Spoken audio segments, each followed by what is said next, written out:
the lesson, you first check on, you told me page what? 17, on ogre stories.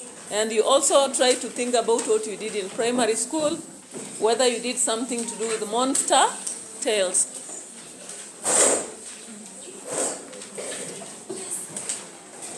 Yeah, so be checking, discuss with your friend in 5 minutes. Very careful.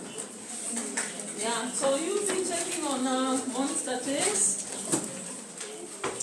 on ogre narratives. Try to find out what it is, what possible characteristics the ogres have. Then you think about your society if you've ever heard a story. Just like we did last time, we'll also need people to come here and narrate about the ogre narratives.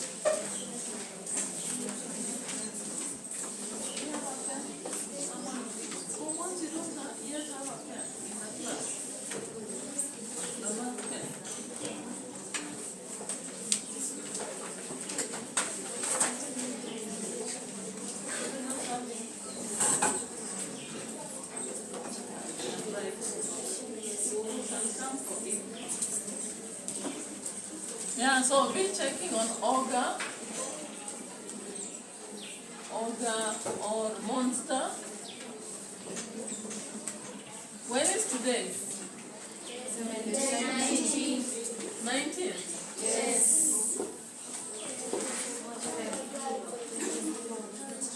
Yes?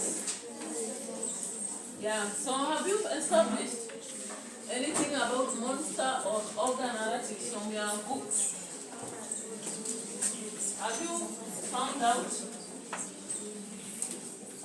what it means, what characteristics? In fact, these stories are in primary school, and you must have heard in Kiswahili or in English. Yeah.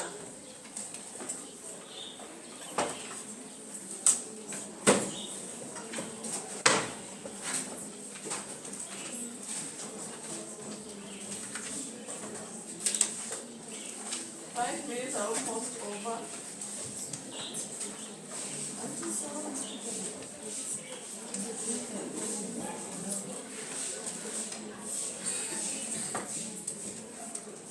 Some people are focusing on the camera instead of focusing on the content. We want you to master the content.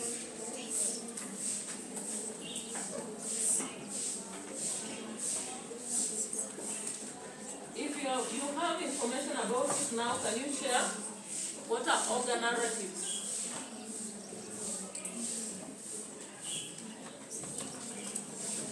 What are ogre narratives? Last time we did which narrative fix that? Yes.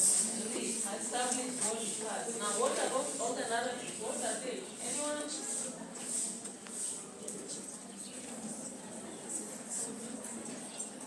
Yes?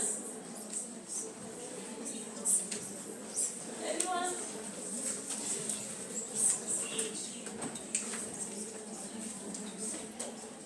Yes? Who is ready? Yeah, share with us. Ogre's narrative of evil characters. So stories with evil characters. Yes? She's telling us that. Is that fully true? Yes. Or partially? Partially true, isn't it?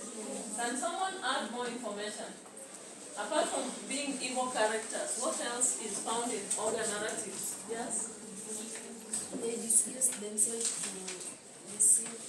They disguise themselves to deceive foolish and gullible. Yeah, they normally disguise themselves to fool people who are vulnerable and easily fooled. So we are saying they disguise. What is to disguise? When they say they disguise themselves to fool gullible and vulnerable people, what are they saying? What is to disguise? What does it mean by disguise? If you don't know, check your dictionary. That's why we came with dictionaries.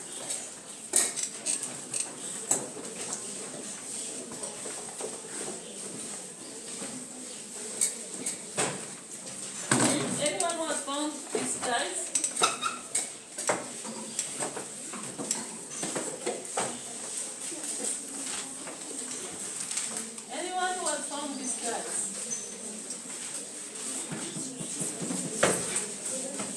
No one. It means we have very few dictionaries in this class. So that is another item you have to remember when you are coming back. Yes, have you found it? This guy? Yes. Yes. Read for us. To change your appearance so that people can recognize you. Have you ever changed your appearance? Anyone here who has ever changed their appearance so that people do not know who they are? Anyone? Are you sure? When we are kids, we do a lot of that. We normally disguise ourselves sometimes so that people do not know who we are. And when we are in school like this, some of you disguise in the evening and make people believe that we have giants or we have ghosts in the school. You make sure you cover yourself with a black thing and you go scare others. And so they say that the school has ghosts. Haven't you seen that around? Yes. You have. And I normally ask, why is it that all of you are about 1,500? Why can't you one day be brave enough and arrest this ghost? Why not? You should be brave enough. Even 10 of you, and you decide today you are going to arrest the ghost, and you realize there is no ghost. It is just one of you that is disguising so that they can scare others at night. Because we've seen that a lot in schools, especially girls' schools, because boys cannot be scared as girls. So, we are being told that in stories where we have ogres, we normally have animals or some creatures that disguise so that they can cheat foolish or vulnerable people. Any other picture?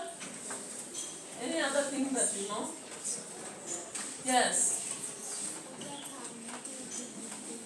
Yes, loud enough. They have nothing good in them. Do you have something good in you? Yes. Do you know anyone who does not have anything good in them? Yes? They cannot help you, they cannot serve you, they cannot even give you food, they cannot do. So those are what we are being told they exist in these stories. Ogres, they do not have anything good. Now the equivalent of that in the current world, what is that? In the current world, what is equal to an ogre? When you look at the society around us, what is an ogre?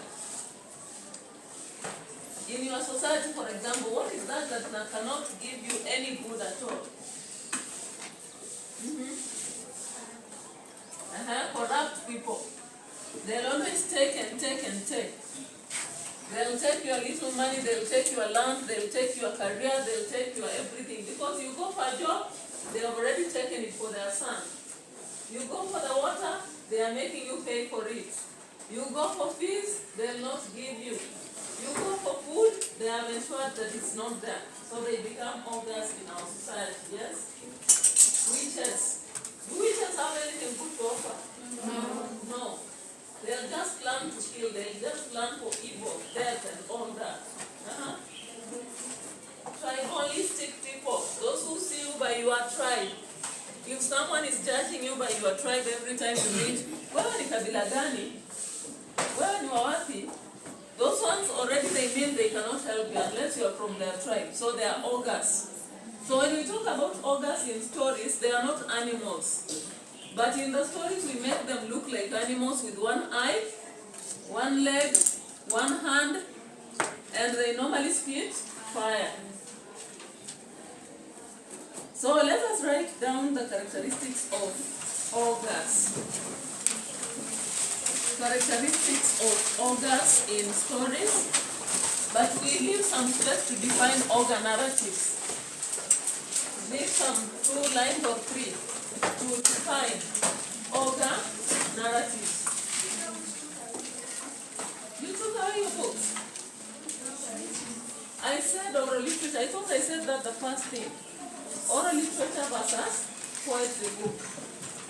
And you write just after trickster narrative. It will follow trickster narrative. Yeah, so let us write first the definition of ogre narrative. They are stories that contain ogres or monsters. They are stories that contain ogres or monsters. They are stories that contain ogres or monsters. They are stories that contain ogres or monsters. Now we go to characteristics of ogres. Ogres themselves. Characteristics of ogres. We have agreed that ogres are evil, isn't it? So that is the first thing. Ogres are evil.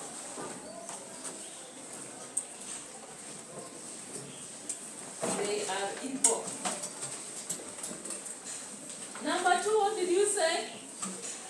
You said they are what? They disguise themselves. They disguise themselves to harm vulnerable people. When we say vulnerable, what do we mean? When we say vulnerable, what do we mean? Vulnerable. What does that mean? Huh? People can easily be harmed or fooled, isn't it? Yes. Yeah, there are those people who are careful, they cannot encounter that. But there are those who are careless. Someone cheats you with food, it has poison, you take it and die. You are told, let us go and hide so that you don't attend the class, you follow. So you go on failing in an exam, getting punishment from the teacher.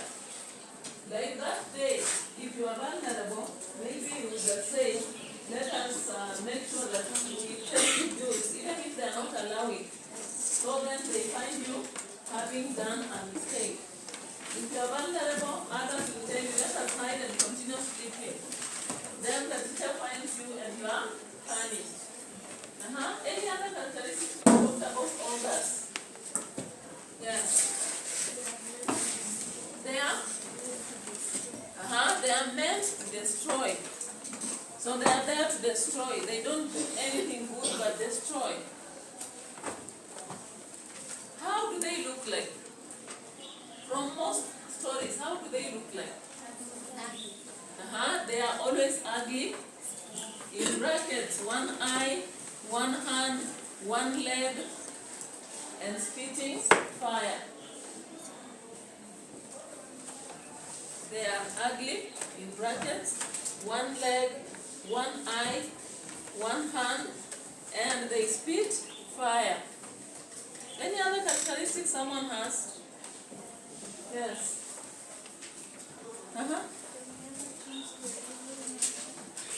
Now, they never change their evil nature. So they are consistently bad. They are consistently bad, or they never change their nature. Whom do they always attack? When you have looked at stories, whom do they attack? Yes? Young girls, babies, any other? Yes? Yes? Say. Handsome boys. Any other? Yes? Yeah? Villagers, they can decide to attack the whole village. But most times they attack women. In most cases, they are meant to attack women. Young girls, even women whose husbands have gone to look for food and such. In rare cases, they can attack young boys who are handsome or a whole village. Yeah. Now, why do you think we have these ogre narratives? Why do we have ogre narratives in the society? Why is it that when you are young, your grandmother told you about some animal that is in the forest and it spits fire, it has one eye, And they told you when you go to the river in the late hours, that ogre will destroy you. Why? To give you awareness on the dangers. So let's talk right about the functions of monster or ogre narratives. Make you aware of dangers. Functions of ogre narratives. Make children aware of dangers in the society. Make children aware of the dangers in the society. For those of you who have read this book, Mapambazuko ya Machweo, how many of you have read that story? None of you. You people are not readers. Have you read the story Msitu wa Perere? What is wrong with you? You don't read books. At Form 1, I had read the books Form 4 were doing. Because you have a lot of time than them. So get to borrow those books. Mapambazuko ya Machweo, kuna Nguvu za Jadi, na kuna Bembea ya Maisha. Read those books. I've read those books. I've even written about them. Because for me, language, I love language. I don't separate English from Kiswahili, Kiswahili from English. They are languages, and I understand what each of them has. So read those stories, you will see. From Msitu wa Maparere, the way they used to tell children, never go to that forest. It has ogres. In a museum, that's how they used to tell them. Any other function of ogre narratives? Yes. Yeah, to teach children to be careful. Teach children to be careful. If you look at KCSE, there is this is 2023. In 2021, they set a given story about a girl who had been warned by the mother never to go to the river in the evening. So one day in the evening, after they left the farm, she realized that she had left her bead by the river where they had been farming with her mother. This girl, the mother told her, don't go back. It is light at night and you are going to be eaten by an ogre. But because her grandmother had told her never to lose the bead, she decided to sneak and run away back to the farm. She reached the farm and she found her bead and she sang a lot, happy that she had got her bead. Then she started her way back home. On the way, she saw the ogre. The ogre told her, I'm going to eat you. And she told the ogre, don't eat me. She began to sing a song. Don't eat me, I'll give you something. I'll give you my bead. So she plucked one of the beads, gave the ogre. The ogre took it and disappeared, but then after some minutes he appeared again in front of her. So the girl was called Karia.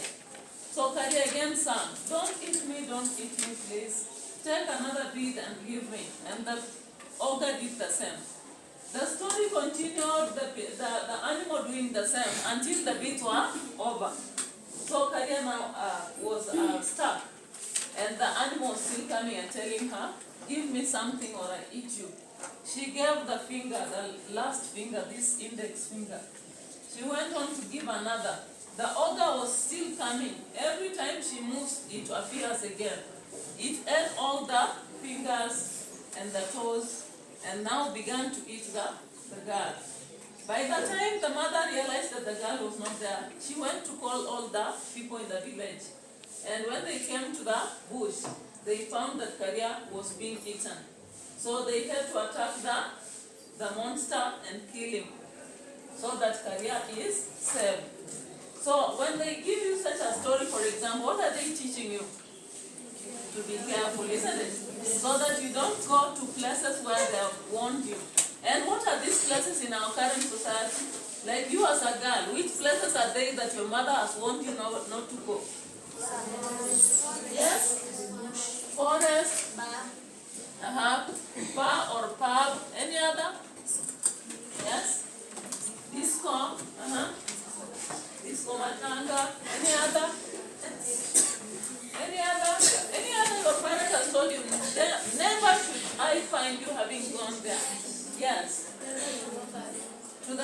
Never to walk alone. Anywhere else? Never to get into a vehicle that is belongs to a stranger, isn't it? Yes. Have they told you to talk to strangers? No. Have they told you to accept a boyfriend? No. So all those are ogres. Because whatever they want you from is an ogre, actually. Yeah. And then when you become an adult, the ogres now become those corrupt officers, those people who are tribalistic and all that. And we ourselves, we should avoid being ogres, because some of us are ogres.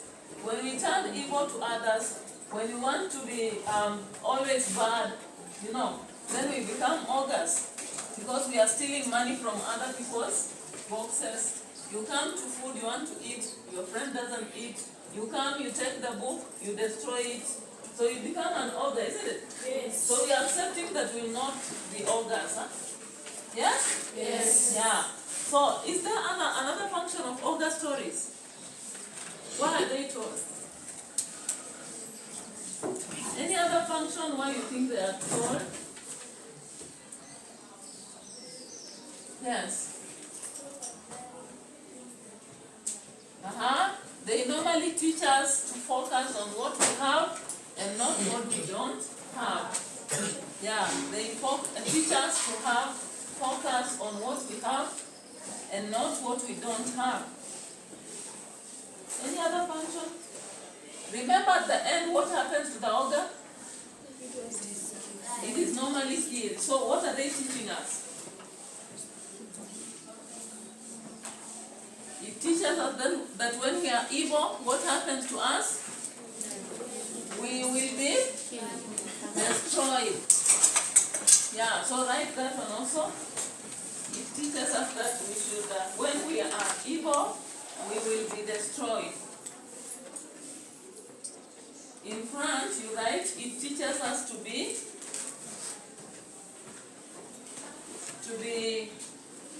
well-mannered.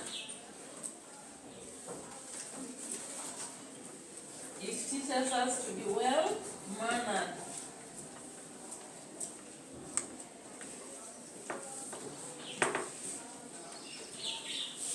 Another point, it also teaches us to be brave and attack. It teaches us to be brave and attack evil people in the society. Teaches us to be brave and attack evil people in the society. And attacking does not mean beating them, but we can report them, isn't it? When you realize that we have a witch, we have a corrupt person, we have a tribalistic person, we have those people who are greedy, what do? We report them and handle them so that they change. We don't keep quiet. So it teaches us that when we see such evil people, let us handle them. Any other? Is there another lesson maybe you have not mentioned? Yes?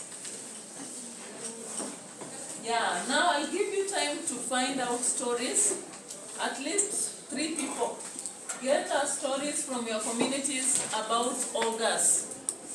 We have different versions. I've given you one about career. We have so many others. Whether it was a woman who was almost giving birth and the husband had gone to do iron smelting, whether it was a girl who was staying with the grandmother, and any other. Try to find out any story, and then we do that. When do we do that? Yes? A day that we have 2 lessons. We have 2 lessons tomorrow? Yes. Yeah, so the second lesson, I hope you'll be ready for that. The first lesson, what will we learn? Let's take our books, what we haven't learned. Count and uncount nouns. So you read that one before I come. Then we'll have to work on that, page 23. So for now, get all the narratives. You can write examples in your book. But we have 3 people coming here to narrate. You can see those who did, they did very well, isn't it? Yes. Yeah, so when it comes to tomorrow, first lesson, count and uncount nouns. Then the second lesson, ogre narratives. Let us have people ready to give us examples. Yeah, so is there a question about ogre narratives from you? Any question? Yes. The exam. The exam will just be simple. You've not done a lot. They'll just next week. Before half term next week. Half term is 29, I think. Is it? 29. Around there, 27, 29. So before then, you must sit for that. I think on Monday, Tuesday, Wednesday, you will sit for the cards. And it's not only just a simple exam. Whatever we are learning, we will compare all classes and show you are at par. Then we bring an exam. You can borrow from Tuesday papers from one paper so that you see what we normally test.